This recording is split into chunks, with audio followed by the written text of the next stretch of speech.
बीडच्या मसाजो गावात धनंजय देशमुख यांनी शोले स्टाईल आंदोलन केलं। देशमुख कुटुंबियांवर गावकऱ्यांवर टाकीवर चढून आंदोलन करण्याची वेळ का आली, काय होत्या त्यांच्या मागण्या, या आंदोलनातून नेमकं साध्य काय झालं आणि या सगळ्याची गोळाबेरीज काय, संतोष देशमुखांना न्याय कसा मिळणार, यावरचा हा रिपोर्ट पाहूया।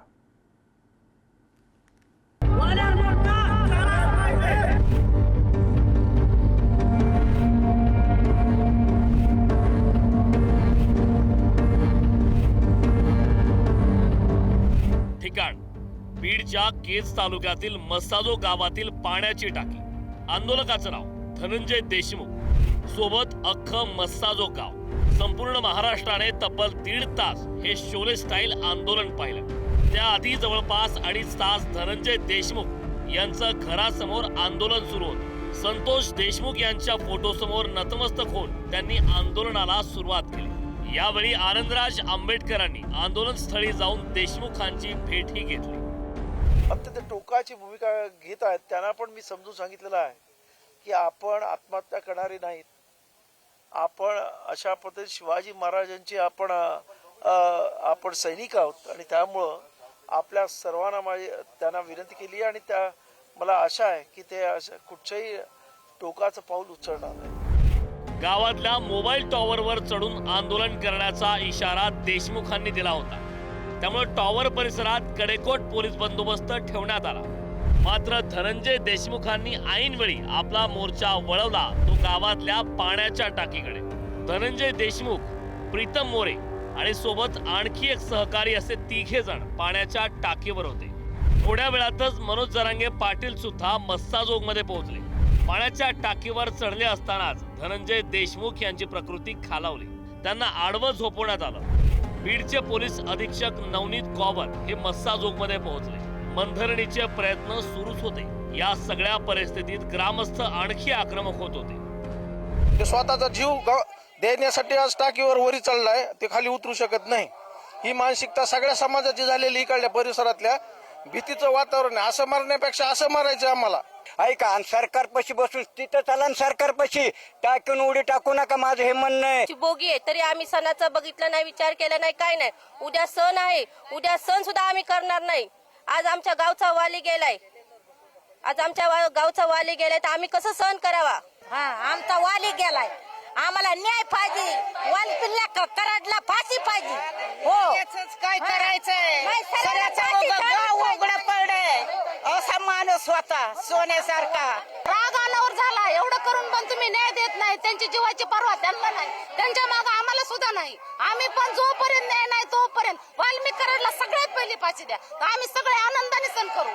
ज्या दिवशी त्याला फाशी होईल ना, त्या दिवशीच आम्ही संक्रांत साजरी करू। कवा गावाला न्याय द्यायला तुम्ही? जरा गाव उद्ध्वस्त झाल्यावर आज तरी उपयोगावरी पडले, आणि मग तुम्ही न्याय कधी गेला तुम्ही? पोलीस लोक का झोपी गेले का सरकार झोपी गेले? आता एवढ्या सगळ्या राड्यात देशमुख कुटुंबीय देखील शेजारच्या टाकीवर चढले। अखेर मनोज जरांगेंनी फोनवरून मनधरणी केली आणि सुमारे 1.5 तासांनी धनंजय देशमुख हे टाकीवरून खाली उतरले। त्यानंतर जरांगेंच्या गळ्यात पडून ते ठसाठसा रडले। आम्हाला न्याय का मिळत नाही असा प्रश्न यावेळी ते विचारत होते। पप्पाला यांनी रस्त्यावरून उचललं। माझा चाचा जर आता तो इथं आलाय, जर याला सुद्धा किडनॅप जर याचं झालं असतं, काही पुढचं झालं असतं, तर पोलीस प्रशासन दारात असून त्याचा उपयोग काय आहे पोलिसांचा? आम्हाला ते काही सुद्धा करत नाहीत, नुसतं दारा शेजारी उभारतात, इकडे जातात तिकडे जातात। मग यांनी शोध कधी लावणार आहेत? एक आरोपी आणखीनही फरारच आहे, सीडीआर नुसार निघणारे तर आणखीन बाहेरच आहेत, त्यांचं तर वेगळंच राहिलं। ते अटक कधी होणार? आम्हाला न्याय कधी मिळणार? ना आम्ही फक्त एकच मागतोय, आणि तेही आजपर्यंत शांततेत मागत होतो की आम्हाला न्याय हवाय, आम्हाला न्याय द्या। तरी न्यायही भेटत नाही, तर ज्यावेळेस कुटुंबातील एक ना एक सदस्य असं करेल त्यावेळेस तुम्ही आम्हाला न्याय देणार आहात का? मी तुमच्या सगळ्याच्या समोर सांगतो, गांभीर्यपूर्वक सांगतो, माझ्या भावाला न्याय भेटल्याशिवाय मी अजिबात मागे सरकणार नाही। म्हणजे हा न्याय एकतर अन्याय झालाय, हे कुठेतरी ती माझी वैभवी सांगते माझ्या लेकरू की तिला इतकी काहीतरी वाटणं, त्या आसुरी वृत्तीला मारलं। आमचा दोष काय? कशासाठी न्याय मागतोय मी? काय दोष आहे आमचा? भाऊ, एकही केस आमच्या दोघांवर कुठली नाही आणि आम्ही पण आयुष्यात कोणावर केली नाही। 2 तास अंगणात आणि 1.5 तास पाण्याच्या टाकीवर असं एकूण 4 तास चाललेलं हे आंदोलन नेमकं कोणत्या मागण्यासाठी होतं ते पाहूयात।